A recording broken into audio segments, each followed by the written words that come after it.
নতুন প্রজন্মকে মুক্তিযুদ্ধের চেতনায় বলীয়ান করার অঙ্গীকার নিয়ে শেষ হলো বিজয় উৎসব। বুধবার ধানমন্ডির রবীন্দ্র সরোবরে ছিল এর সমাপনী দিন। স্বেচ্ছাসেবী সংগঠন সুচিন্তা ফাউন্ডেশন আয়োজন করে এই বিজয় উৎসবের।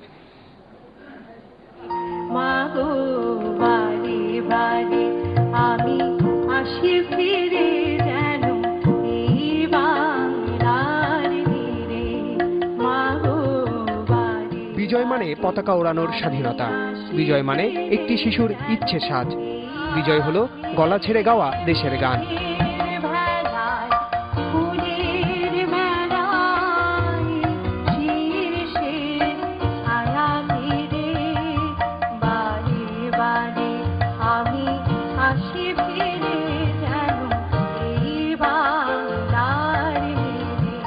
স্বাধীনতার 40 বছর উদযাপনের এই ক্ষণে তরুণ প্রজন্মের কাছে বড় প্রাপ্তি কি, অপ্রাপ্তিটাই বা কেমন? এই যে লাল সবুজের মিলন, এটা আমাদের মনের সাথে যে কি একটা স্মৃতি জড়িত।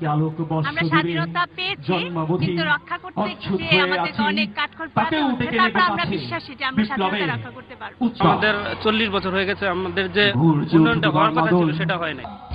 এই প্রজন্মকে সাথে নিয়ে মুক্তিযুদ্ধের চেতনায় উদ্বুদ্ধ এক দেশ গড়তে চায় সুচিন্তা ফাউন্ডেশন। 40 বছর পরে এসে আমরা অনেক কিছু যুদ্ধাপরাধের মতন এত বড় বিষয় এখনো নিষ্পন্ন হয়নি।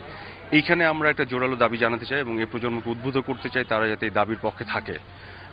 সরকারের প্রতি আমাদের দাবি, এবং এর বাইরে যারা আছেন, যারা এর বিপক্ষে কাজ করছেন বা যুদ্ধাপরাধের বিচারের বিপক্ষে কাজ করছেন, আমরা তাদের বিপক্ষেও একটা জোয়ার তৈরি করতে চাই।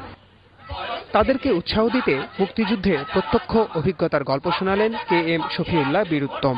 ছিল আন্ডারগ্রাউন্ড ব্যান্ড দলের পরিবেশনা এবং স্বরকল্প আবৃত্তি চক্রের কবিতা আবৃত্তি।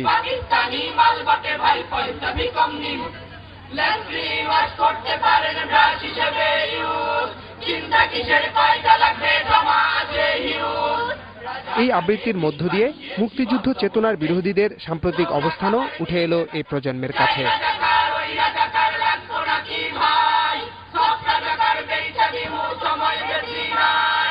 ভাই